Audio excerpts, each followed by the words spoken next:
you're participating in India's stock market since last 20, 30 years, I always tell people, अभी तक तो आपने खाली tuition fee the. I think the real thing is the next 20 years. Wherein operator basically चलाता है markets and Yeah, market is market in the sense that in the long term, the market is a perfect science. It's based on arithmetic. अगर आप तमीज से रहोगे, market में जैसे invest करना चाहिए वैसे करोगे, तो आपके लिए मार्केट टेम्पल हो सकता है. और अगर आप गैम्बलिंग करोगे तो मार्केट आपके लिए कसीम है ना भाई. मार्केट तो इनएनिमेट है ना. What is market? There is no person called market. इसलिए मेरे साथ ऐसा only make the market. हम ही लोग market. Investors make the market.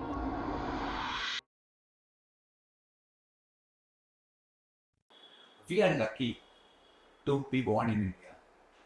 Imagine what if we were born in a country like Nigeria or Afghanistan. So life कैसा different होता.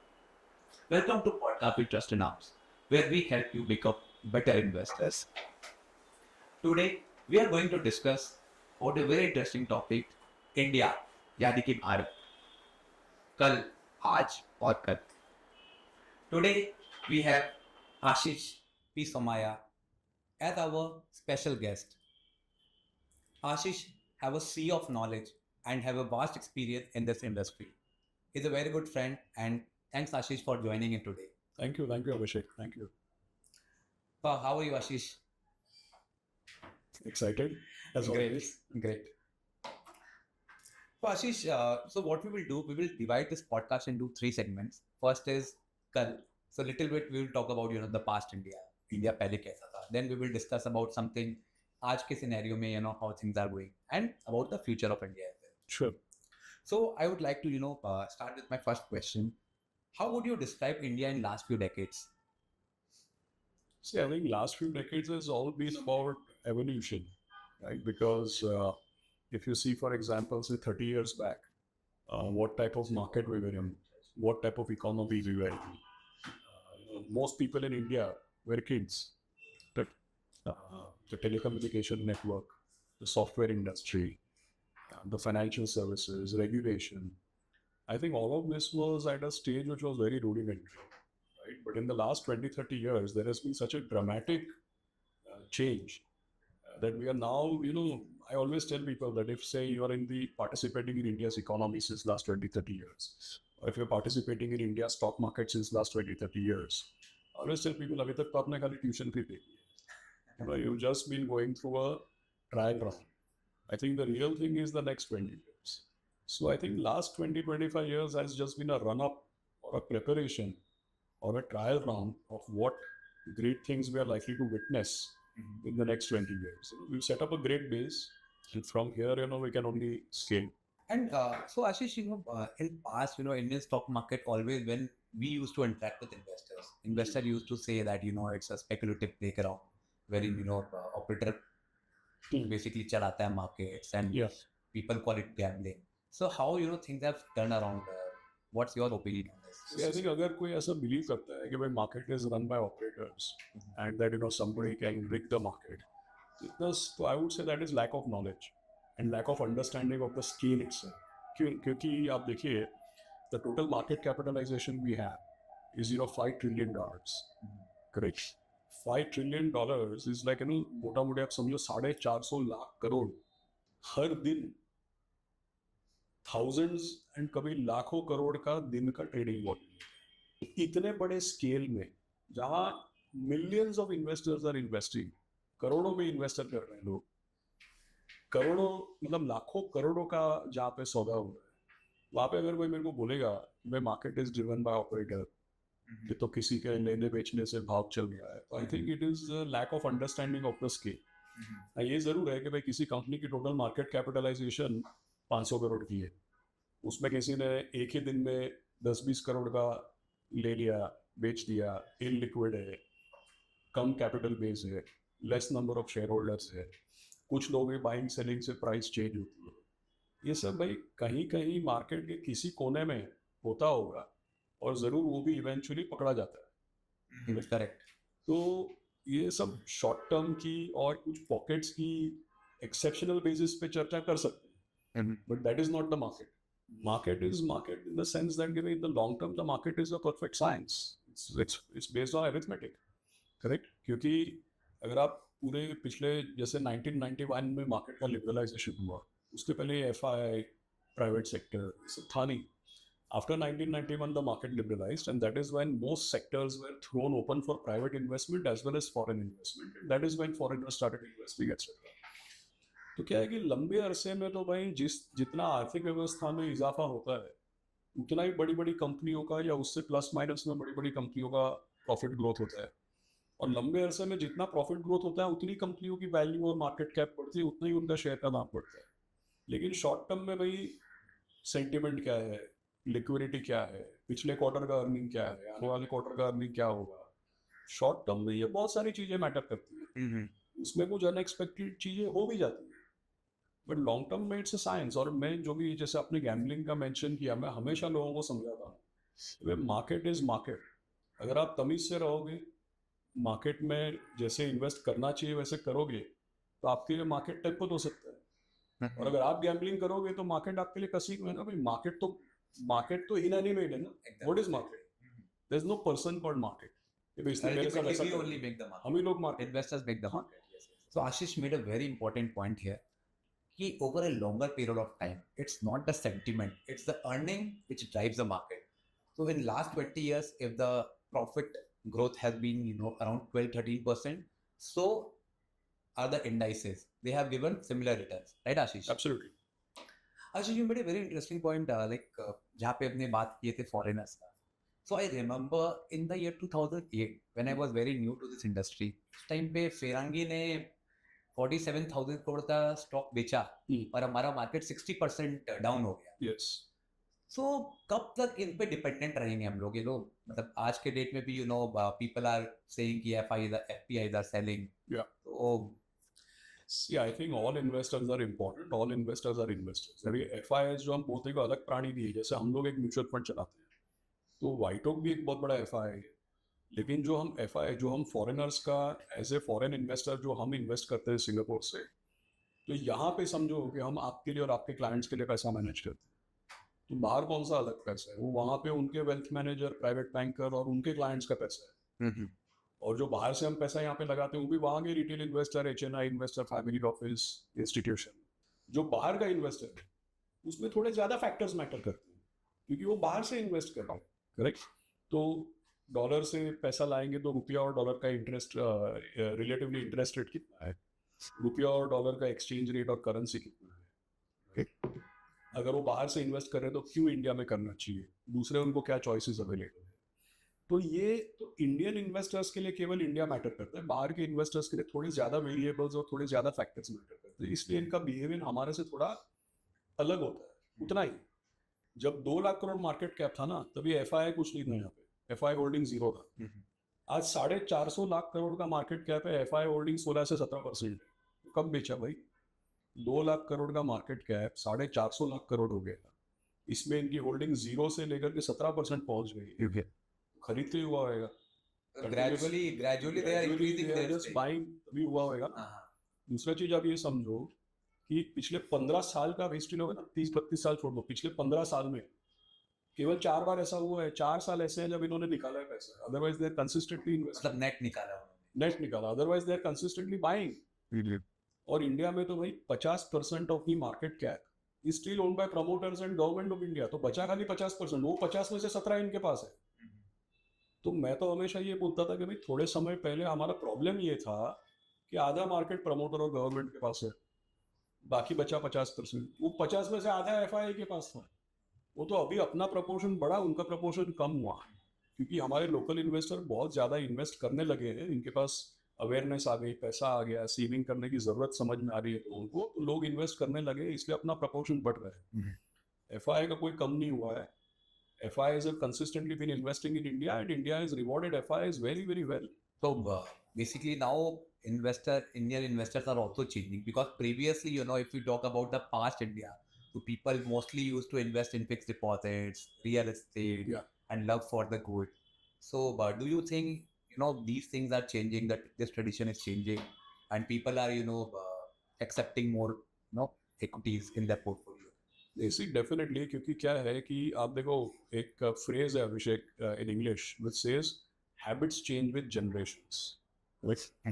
सो अब आप देखिए पिछले 20-25 साल में जो पीरियड आप डिस्क्राइब कर रहे हैं, सी गोल्ड इज डेफिनेटली एक तरीके से एक फैमिली में गोल्ड एक डार्लिंग इन्वेस्टमेंट है और गोल्ड की ज़रूरत भी है socially and gold is being always turn out to be a good investment in volatile times.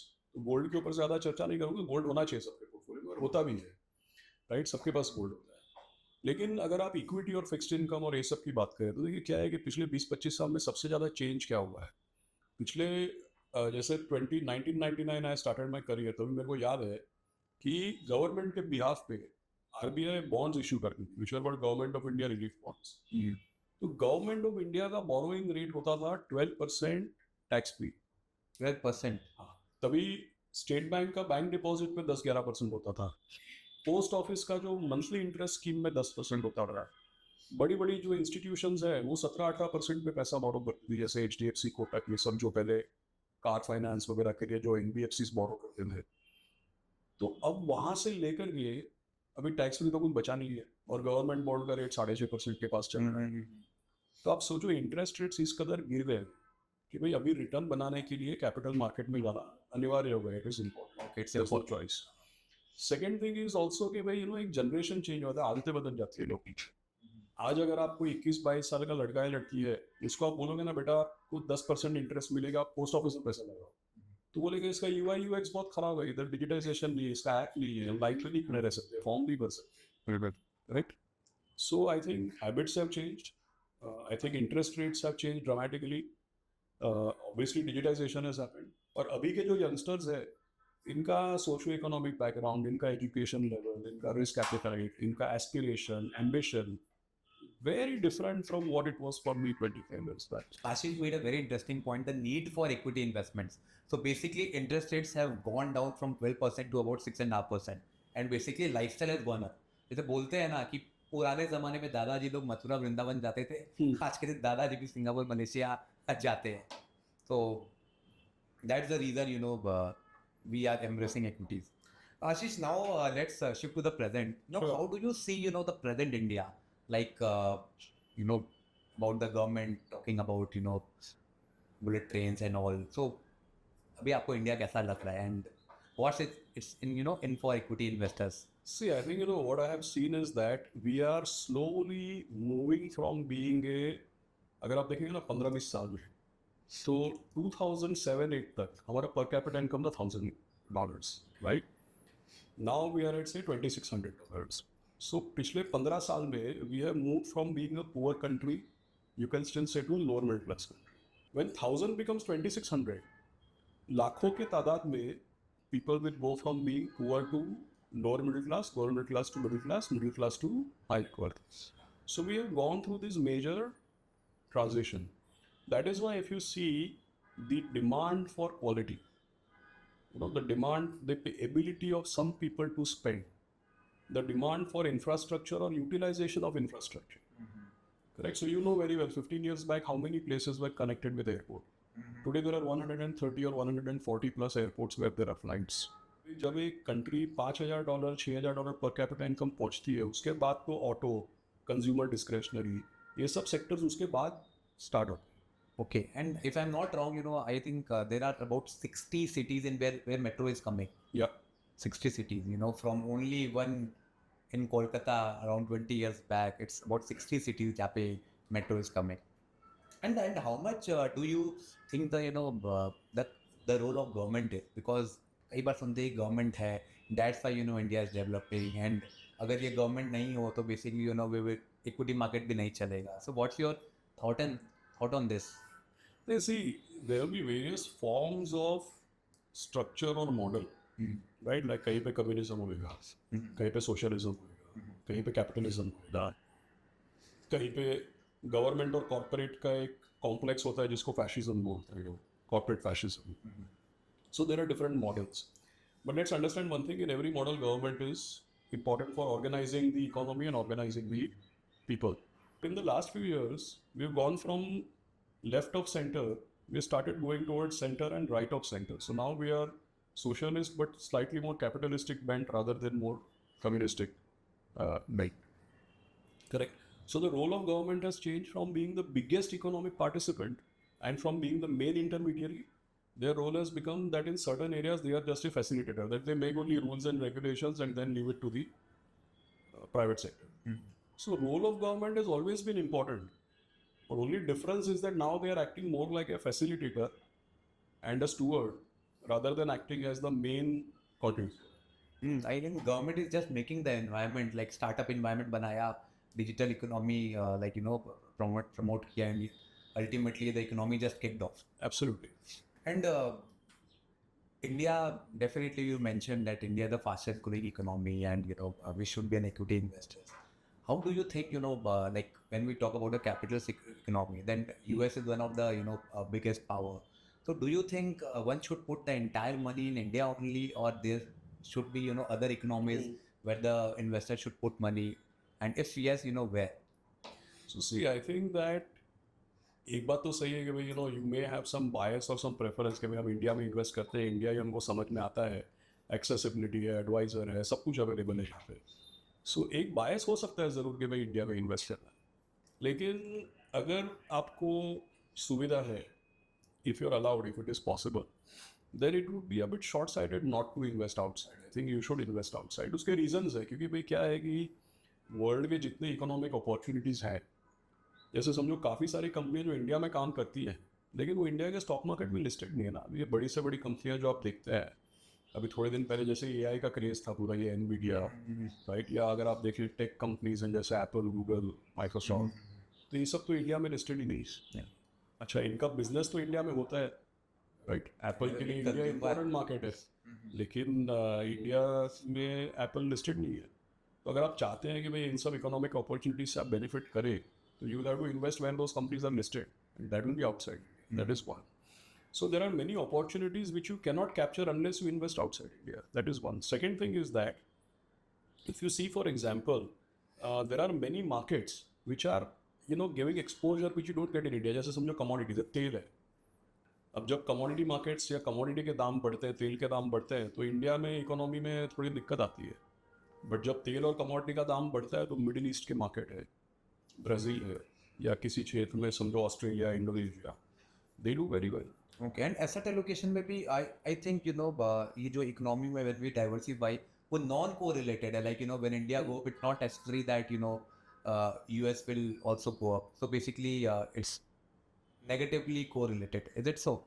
Yeah, see, actually, when you do asset allocation, it's very important that you get markets which are uncorrelated. कि भाई, let's say if we do well and they do badly, तब तो cancel हो जाएगा. So if it is exactly oppositely correlated, if the correlation is -1, तब तो कोई फायदा नहीं होगा, cancel out. But if it is random, like it is not correlated, that there is no strong correlation. When negative correlation is good, but low and negative, that is ideal.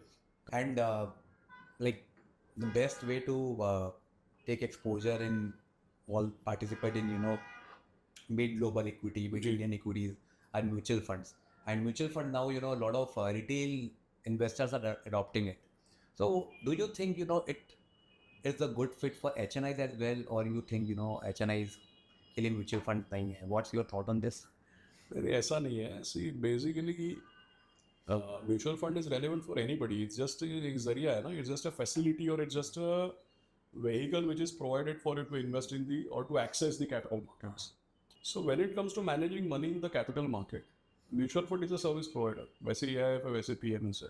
So no, I think there may be such a perception कि भाई लाखों की करोड़ों की तादाद में लोग mutual fund में इन्वेस्ट कर रहे हैं, तो क्या ये आम आदमी के लिए है?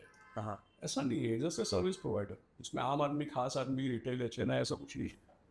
एक बार आशीष, मेरे क्लाइंट ने बोला था, मतलब अजीब सा क्वेश्चन था कि जब बहुत लोग पार्टिसिपेट कर रहे हैं म्यूचुअल फंड में, तो उसका रिटर्न धीरे धीरे कम हो जाएगा. तो इज इट लॉजिकल?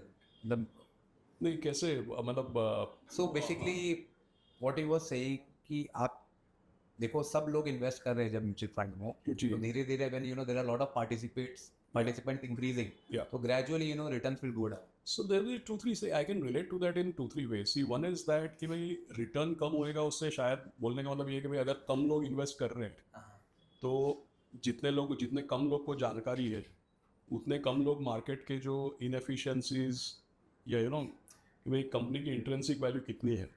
समझोगे बाजार में 100 इन्वेस्टर है और एक कंपनी लिस्टेड है, राइट? तो कंपनी की वैल्यू या मार्केट कैप किस पे डिपेंड करता है कि फ्यूचर प्रॉफिटेबिलिटी क्या है। अगर 100 आदमी है तो 100 आदमी अनुमान लगा रहे हैं कि इसका फ्यूचर प्रॉफिटेबिलिटी और करंट मार्केट कैप कितना होना चाहिए। अब 100 आदमी जब अनुमान लगा रहे हैं तो उसमें काफ़ी इम्परफेक्शंस हो सकते हैं। तो लोगों का अनुमान कुछ हो सकता है, अगले क्वार्टर रिजल्ट बढ़िया है, शेयर का दाम चलेगा, तो 100 में से जो 2 आदमी ने सही अनुमान लगाया उसका ज़्यादा पैसा बनेगा। अब 100 के बजाय 10,000 लोग इन्वेस्ट कर रहे हैं, तो कुल मिला के क्या है, इम्परफेक्शंस जो है वो कम हो जाएंगे, मार्केट की एफिशिएंसी इंप्रूव हो जाएगी, right? So I can understand that if there are millions and millions of people investing, the market will become more efficient, the imperfections will be less. But at the same time, इसका एक flip side ये भी है कि if there are millions of people investing and imperfections are less, it means the risk and volatility will also be less and there will be that many less surprises in the market. And you mentioned about PMS and AIF. So can you just tell the difference between mutual fund, PMS, and AIF, and when should an investor embrace PMS and AIF in the portfolio? सी ऐसे 2-3 example दूँ मैं आपको। Actually अगर आप देखेंगे ना कि पहले मैं ये क्लैरिफाई कर दूँ कि ऐसा कुछ नहीं है कि भाई PMS और AIF का रिटर्न ज़्यादा आएगा, म्यूचुअल फंड का कहाँ आएगा या म्यूचुअल फंड का ज़्यादा आएगा। ऐसा ultimately the return comes from 2 things, the manager and his competency and the asset class or the companies that the manager is investing in. तो ऐसा तो है नहीं ना कि पीएमएस वाले को ये शेयर सस्ता मिलता है, म्यूचुअल वाले को महंगा मिलता है, या एएफ वाले को कुछ अलग। मार्केट सबके लिए सेम है, अलग अलग जगह पे लोग इन्वेस्ट कर रहे हैं, अलग अलग मैनेजर्स की अलग अलग स्किल सेट है, so they are investing. But क्या है कि ये तीनों अलग अलग लाइसेंसेज है फॉर डूइंग डिफरेंट। जैसे mutual fund is a highly standardised mass retail vehicle. मतलब कि भाई अगर आपको बोल दिया ये लार्ज कैप फंड है तो ये लार्ज कैप फंड है, इसको मैक्सिमम 80% पैसा टॉप 100 कंपनी में लगाना है। मिड कैप है तो मिड कैप है, हर चीज़ का परिभाषा, हर चीज़ का definition, everything is strictly defined and regulated by the regulator कि भाई 100 रुपये डालने वाले को भी समझ में आना चाहिए क्या है। So mutual fund is a mass retail vehicle, it is standardised, it's the same for every. Now come to AIF है, वो भी फंड की तरह ही स्ट्रक्चर्ड है। जैसे इसमें यूनिट्स होते हैं, एनए भी होता है, वैसा AIF में भी होता है। लेकिन AIF में क्या है कि जो रेगुलेशंस हैं, they allow the fund manager to do lot more things. मतलब अनलिस्टेड कंपनियों में या venture capital, private equity, real estate, मतलब commercial real estate, pre lease real estate, land development real estate, credit funds, derivatives, short करना, कुछ funds में leverage करके पैसा लगाना। सो जितने भी हाई रिस्क स्ट्रैटेजीज हैं, इलिक्विड स्ट्रैटेजीज हैं, लॉन्ग जेस्टेशन, ये सब AIF में। जैसे मैं आपको एग्जाम्पल, हम लोग म्यूचुअल फंड मैनेज करते हैं, लेकिन हम लोग म्यूचुअल फंड में स्मॉल कैप नहीं करते कभी, क्योंकि हमको पता है स्मॉल कैप बहुत ही वॉलेटाइल है, ऊपर के लेवल में पैसा आएगा, नीचे लेवल में निकलेगा, स्टॉक इलिक्विड हो जाएंगे। तो हम लोग जैसे जब illiquid, pre IPO, micro cap, small cap, ये सब करते तो हम लोग AIF नहीं करते। तो AIF is for different set of investments, mutual fund is mass retail. तीसरा बचता है PMS। तो सिंपल है, देखो क्या है, इंडिया में आज भी इतना म्यूचुअल फंड का चलन होने के बाद भी आज भी म्यूचुअल फंड को साइड में रखो, जो लोगों के डीमैट में जो शेयर्स है ना, उसकी वैल्यू अभी भी पूरी म्यूचुअल फंड इक्विटी से ज़्यादा है। People directly holding shares is still more prevalent, it's a bigger asset class than people holding mutual fund. So what is the PMS? ये अब तक ब्रोकर है, एडवाइजर है, डीमैट अकाउंट है, आप खुद अपना ट्रेडिंग कर रहे हो। उसके बजाय PMS is a bilateral agreement between a investor and a manager, where they decide कि भाई आप मेरा पोर्टफोलियो ऐसे ऐसे मैनेज करोगे, इतना इतना फी होएगा, फिक्स फी होएगा, परफॉर्मेंस फी होएगा। और जो म्यूचुअल फंड में स्टैंडर्डाइजेशन है, what is large cap, what is mid cap, what is small cap, कितना फी लोगे, ये सब चीज़ें PMS में कोई स्टैंडर्डाइजेशन नहीं। It is an agreement between you and me. You can tell me how you expect me to manage the money. I have to implement accordingly. So PMS is not a fund or a pool. It's a bilateral agreement. It's your demat account, which is being managed by me because you are giving me power of attorney. That's why it's a portfolio management service, right? So I think by and large for most people, mutual fund is adequate. For people who want to do private equity, like हम लोग करते हैं micro cap, small cap, pre-IPO, उन सब चीज़ों के लिए AIF relevant है. Otherwise, by and large for everybody, mutual fund is the simplest solution. And when we talk about present India, अभी अब तो present क्या है basically I'm talking about crypto. Yeah. So crypto 2010 में आया and there has been lot of talking about cryptos and अभी 14-15 years existence में है. So what's your take on crypto? Because we hear a lot of questions from investors कि आप crypto क्यों नहीं suggest करते हो, crypto क्या है? So can you throw light on crypto and do you invest in crypto? ऐसे मुझे क्या लगता है मालूम है, first thing for anybody to be a successful investor, मेरे को ऐसा लगता है you to be open minded. मेरा ऐसा कोई नोशंस नहीं है कि क्रिप्टो चलेगा नहीं चलेगा, सही है गलत है. I mean I know so far it is unregulated. All the governments are किसी गवर्नमेंट ने बैन नहीं किया this. Right, meaning everybody is trying to figure out कि भाई इसका क्या रोल है, does it have a role और नॉट. करेक्ट. दूसरा चीज़ आप देखो कि from time to time there are different asset classes. जैसे पिछले 100 साल से तो सब डॉलर में चल रहा है. But that is also got to do with the fact that America is the world's superpower, the world's biggest military power, the world's biggest economic power, and intellectual capital, the mecca of all innovation, right? So last so many years, at one point in time it was francs, British pounds, US dollar. अभी काफी समय से US dollar चल रहा है, right? But you know that over hundreds of years, the world has had different currencies and different asset classes. तो उसके वजह से ना one has to be open minded कि भाई काफ़ी टाइम से तो डॉलर चल रहा है, काफ़ी टाइम से गोल्ड भी चल रहा है. अभी crypto is also new asset class. Correct. अब इसमें बिटकॉइन चलेगा कि इथीरियम चलेगा वो मेरे को नॉलेज नहीं है, but definitely there is something about it, right, which will evolve. And like art is an alternate asset class, real estate is an asset class. So I would see this as a asset class. Correct. It's definitely not a currency. It's not a store of value because it is very volatile. Yes. And it cannot be a currency because people will not accept it widely. Correct. So I would term it as a different asset class. And I would be open-minded about it. I'll see how it will evolve.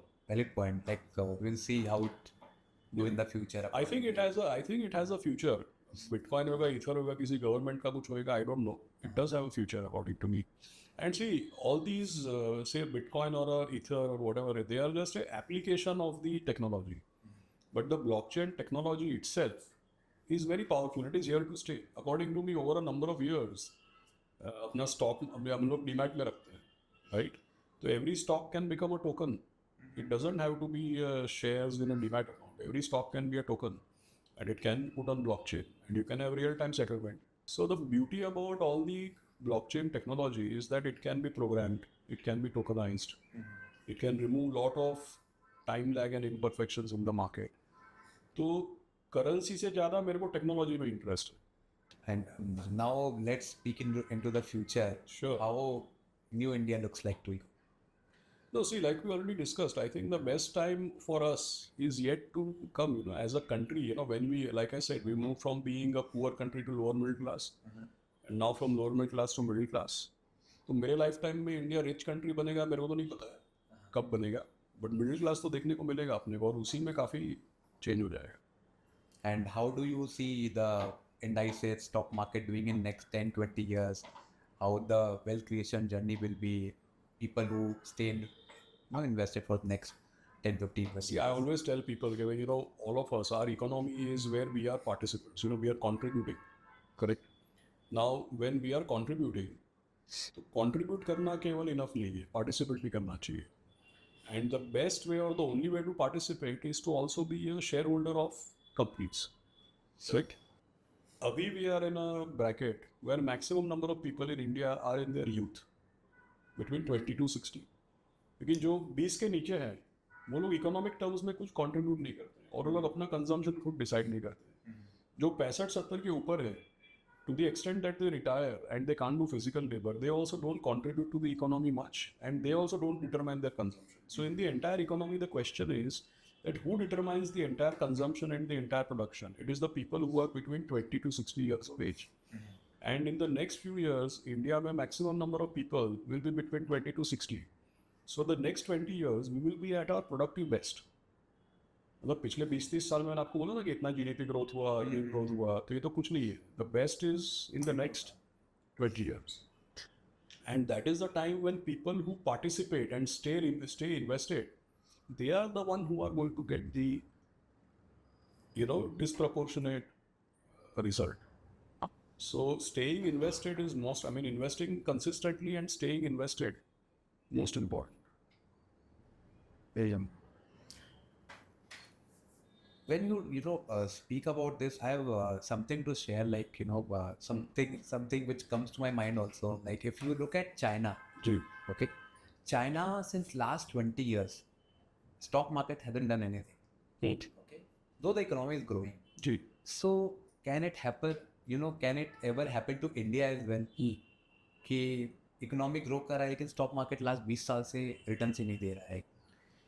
इसमें सोचना चाहिए ऐसा कि भाई ऐसा किस हालात में, किस कंडीशन में ऐसा हो सकता है कि भाई आर्थिक व्यवस्था में तो इजाफा हो रहा है लेकिन शेयर बाजार में नहीं हो रहा है. तो ये बात सही है आपका कि ऐसा ज़रूरी नहीं है कि भाई आर्थिक व्यवस्था में कुछ काम हो रहा है तो उसका शेयर, क्योंकि देखिए शेयर बाजार में क्या कैप्चर होता है, जो लिस्टेड कंपनियां हैं उनकी मार्केट कैपिटलाइजेशन, उनकी मार्केट वैल्यू, वो कैप्चर होती है.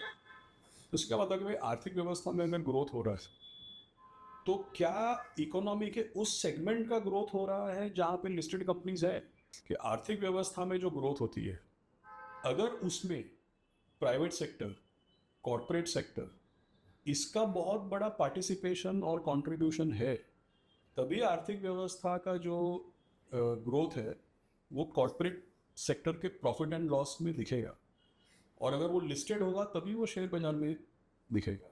तो आपने बहुत ब्रिलियंट क्वेश्चन पूछा है, क्योंकि हम लोग है ना, जैसे मैंने बोला कि पिछले 32 साल में इंडिया का जीडीपी ग्रोथ 12.5% है, सेंसेक्स निफ्टी का ईपीएस ग्रोथ भी 12.5% है, और स्टॉक मार्केट का ग्रोथ 12-13% प्लस 1.5-2% डिविडेंड यील्ड है. तो ऐसा, तो ये जो परफेक्ट साइंटिफिक एक्सट्रापोलेशन जो मैंने किया ना, इसमें कुछ चीज़ों को हम लोग फॉर ग्रांटेड लेते हैं. क्या फॉर ग्रांटेड लेते हैं हम लोग?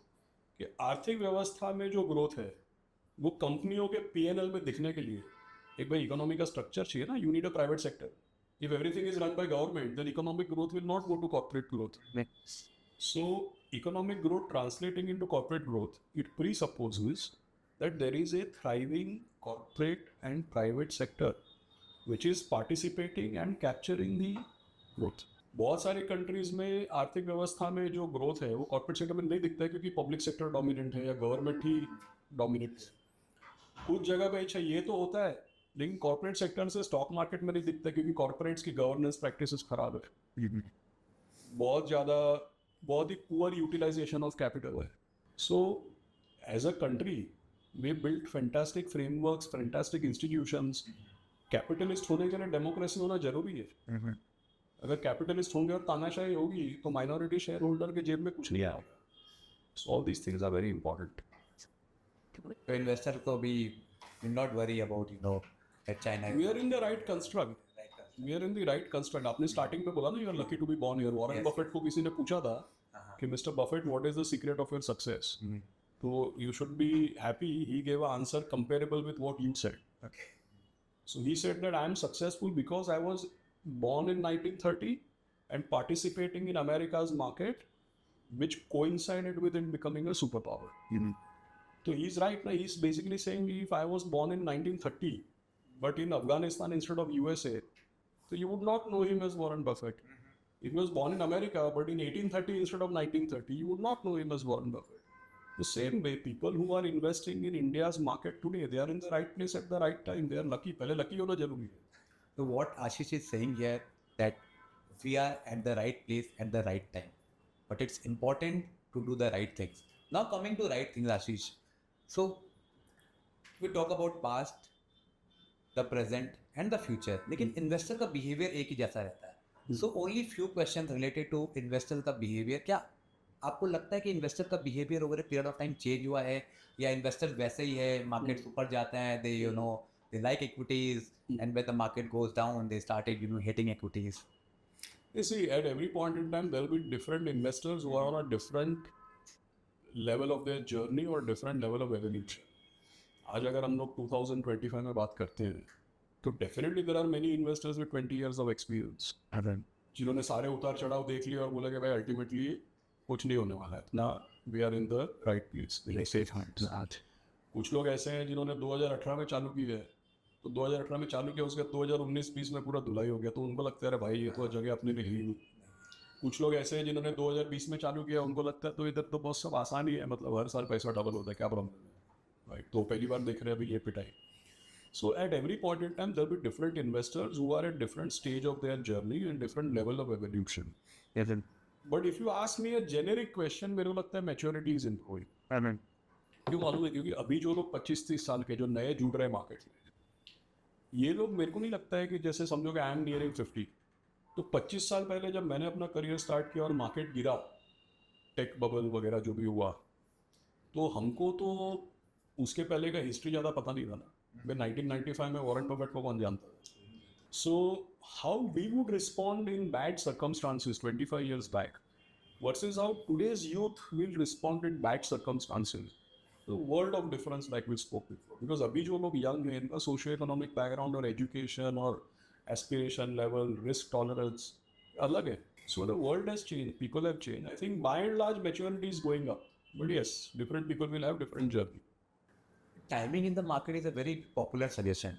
Investors want कि ऊपर में बेच दे, पर हमसे भी ये एक्सपेक्ट करते हैं कि ऊपर में बेच दे और वापस नीचे लोअर लेवल में एंटर कर जाए. So how practical is this?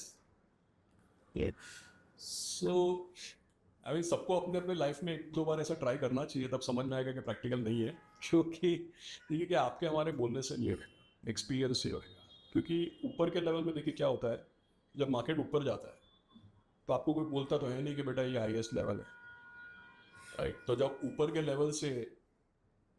Level जाता है तब तो आपको लगता है सारे पेड़ आसमान को छूने वाले हैं, क्या प्रॉब्लम है. तो ऊपर के लेवल पे तो कोई बेचेगा नहीं, राइट. ऊपर के लेवल से जब गिरना शुरू होगा तब पता चलेगा कि बेटा ये ऊपर था. तो जब आएगा तो 10-15% ऊपर से जब 10% टूटेगा फिर ही बेचेगा ना कोई. सेकेंड थिंग क्या है कि जैसे बफेट साहब ने बोला है, ऐसा बोलते हैं ना कि भाई be greedy when others are fearful, and be fearful when others are greedy. तो सोचना चाहिए अदर्स कौन है, who is the others. Buffett साहब तो है नहीं, उन्होंने खुद बोला है, तो अपने लिए तो बोला नहीं, अपने लिए वो अपने लिए बोला. तो अदर्स तो हम लोग ही है, जो अपने को सुबह मिरर में दिखता है वही अदर्स है. वो अपने लिए बोला है कि भाई be greedy when others are fearful, be fearful when others are greedy. करता नहीं है ना कोई. देखो मार्च 2020 में तो कौन खरीद रहा था? भाई एक महीना में 40% गिर गया, मतलब कोई नहीं खरीद रहा था, तभी तो गिरता है इतना, राइट. और अक्टूबर 2021 में 1.5 साल के बाद तो सब एक दूसरे को बोलने लगा हमारा अमृत काल आने में. भाई 1.5 साल पहले तुमको ये पता नहीं था कि तुम सर्वाइव होने वाले कि नहीं, अभी तुम एक दूसरे को बोल रहे हो तुम्हारा अमृत काल आने वाला है. इतना मूड कैसे चेंज हो सकता है? So I think all this timing and all is a very psychological game. 20 साल में 2 बार तो नोबेल प्राइज दे दिया ऐसे लोगों को जो इकोनॉमिक्स नहीं पढ़ते हैं, ह्यूमन बिहेवियर पढ़ते हैं. आप सोचो कि इकोनॉमिक्स का Nobel prize human behaviour study करने वाले को क्यों दिया गया? इसलिए कि भाई इकोनॉमिक्स में सक्सेस के लिए ह्यूमन बिहेवियर सबसे ज़्यादा, इकोनॉमी मतलब स्टॉक मार्केट में सक्सेस के लिए ह्यूमन बिहेवियर बहुत इंपॉर्टेंट है, और ह्यूमन बिहेवियर अपने कंट्रोल में है नहीं. तो मेरे को लगता है टाइमिंग वगैरह डिस्कशन के लिए अच्छा है, होता नहीं है. और कभी कभार किसी ने सही टाइमिंग कर भी लिया तो it's luck. I don't think it is replicable. Asset allocation ज़रूर करना चाहिए, कितना इक्विटी, कितना डेट, कितना गोल्ड, कितना रियल एस्टेट, ये सब ज़रूर करना चाहिए, बट टाइमिंग मुश्किल. इसीलिए आई थिंक वो जो डिफरेंस है लाइक इन्वेस्टमेंट का रिटर्न एंड इन्वेस्टर का Yes. Return, there is a huge gap because how investor behave is not appropriate, Yeah. And that's why there is a huge gap. Absolutely. एक question investor से काफ़ी बार आता है Ashish, like जब market crash होता है, मतलब 5-6 years का रिटर्न दे सी नेगेटिव. तो what do you think how investors should behave in that kind of situation, या फिर कैसे रिएक्ट करे, वो कैसे बिहेव करे उस टाइम पे? See, इसमें ना the only possible answer is arithmetically, which is that जैसे मैंने आपको बताया कि लंबे अरसे का, अभी मैं आपको एक रिडल पूछता हूँ कि मैं लंबे अरसे का 20-30-32 साल का मैंने आपसे बात किया, 30-32 साल का सेंसेक्स का रिटर्न 14% कंपाउंडेड. उसके बीच में आप अच्छे वेल मैनेज एक्टिव फंड्स ले लो तो उनका रिटर्न ज़्यादा ही होगा. बट फॉर अ मोमेंट आप समझोगे भाई 14-15% लंबे अरसे का एवरेज है. How over 30-32 years, how will the average work out to about 14%? It's not straight line. किसी साल बहुत ज़्यादा दिया, किसी साल बहुत कम दिया. अब मैं आपको पूछता हूँ कि भाई एक जो एसेट क्लास है, इसकी intrinsic rate of compounding which is linked to corporate performance and economic performance, intrinsic rate of growth 14-15% है. अगर मैं आपको चैलेंज दूँ कि इसकी long term intrinsic rate of growth 14-15% है, तो आपको 14-15 से ज़्यादा कैसे आएगा? आपको 14-15 से ज़्यादा तभी आएगा जब कि रिसेंट टाइम्स में 14-15 से बहुत कम है. Correct? Meaning that 30-year average is 14%. Now I am saying that in last 3 years I got 20%. How it will come? Only if before that for 2-3 years the return was very suppressed. Then in the near term it will be higher so that the average again comes to 14 or 15%. So the only way to get disproportionate returns is to invest after recent return is very very poor. So अगर कोई इतना नसीबदार है कि उसने देखा कि भाई पिछले 4-5 साल से रिटर्न खराब ही चल रहा है, पिछले 4-5 साल से रिटर्न आया ही नहीं है, तो उसको ये समझना चाहिए कि भाई अराउंड द कॉर्नर कभी ना कभी एक बड़ा बम्प अप आने वाला है. It's always about mean reversion, it's always about averages. तो एवरेजेस समझना बहुत जरूरी है. And last question to you is why investors, why most investors are not a long-term investors in equity? उन लोग बीच में जर्नी क्यों छोड़ देते हैं? उनको क्या करना चाहिए? Though we speak about, though we speak about कि long term में wealth create होता है, लेकिन वो like SIP numbers also show कि 3 साल में SIP बंद हो जाता है, 2-3 साल में लोग quit कर जाते हैं. तो why this happened? Yeah, I think patience नहीं है, and everybody wants to, see, the wealth is created by consistently compounding at 14-15%. Wealth is not created by taking shortcut of getting 50%. अगर आपको कभी शॉर्टकट आप लोगे तो 50% आने का चांस है, तो -20 आने का भी या -30 आने का चांस. ये तो सिंपल देखिए, ये टेंडेंसी हर जगह पे दिखता है. That's why I said that human behaviour is most important. कहाँ पे दिखता है? आप देखो, जैसे अगर आप सिनेमा में लाइन में खड़े हो टिकट लेने के लिए, समझो आपने ऐप के लिए लिया, टिकट में खड़े हो, तो हमेशा होता है ना, आप जिस लाइन में खड़े हो वो स्लो चलती है. फिर आप वहाँ से निकल के दूसरे लाइन में जाओगे, जब तक आपका नंबर आएगा वो बोलेगा लंच टाइम है, तो फिर आप दूसरे लाइन. सो आई थिंक ये जो ह्यूमन नेचर है कि भाई शॉर्टकट लेने का है, जल्दी करने का, पेशेंस नहीं रखने का, वो इंट्रेंसिक है. इसीलिए कुछ लोगों का डिस्प्रपोर्शनेट रिटर्न बनता है और ज़्यादातर लोगों का रिटर्न नहीं करता. So it is all about the behaviour, it is all about understanding कि भाई लंबे अरसे में पैसा ग्रो करने के लिए 2 चीज़ चाहिए, कंसिस्टेंसी और डिसिप्लिन. एंड ह्यूमन बीइंग्स के लिए ये बहुत, मतलब मैं तो बोलता हूँ कि सबसे बड़ा टैलेंट ही डिसिप्लिन. ठीक है, लोगों को क्या लगता है कि पैसा बनाने के लिए टैलेंट चाहिए. आपको टैलेंट कितना भी हो, लेकिन आपका दिन में 12 बजे तक नींद नहीं खुलता ना, तो टैलेंट किसी काम का नहीं. Meaning if you have lot of talent but you are not applying it in the right way, it's of no use. On the other hand, if you are very discipline, तो दुनिया भर का talent आप acquire कर सकते हो, higher भी कर सकते हो. सो जो आपने बोला उसका तोड़ यही है कि भाई we have to be consistent and we have to be discipline and we have to remove our urge to take shortcuts. Right, जैसे बोला ना कि ऊपर के लेवल में बेच देंगे, नीचे के लेवल में, अरे ऊपर के लेवल में बेच भी दिया, नीचे के लेवल में एंटर नहीं करेगा, वो छूट ही जाएगा. फिर वो करेक्शन का इंतजार ही करते रह जाओगे, आप पकड़ ही नहीं पाओगे उसको. So it's better that you stay put and be consistent. That's the only way. That is the punchline from Ashish. Be consistent, be disciplined. Thank you, Ashish, so much for Thank you. joining for the podcast. It was nice having you here. Thank you. Thank you.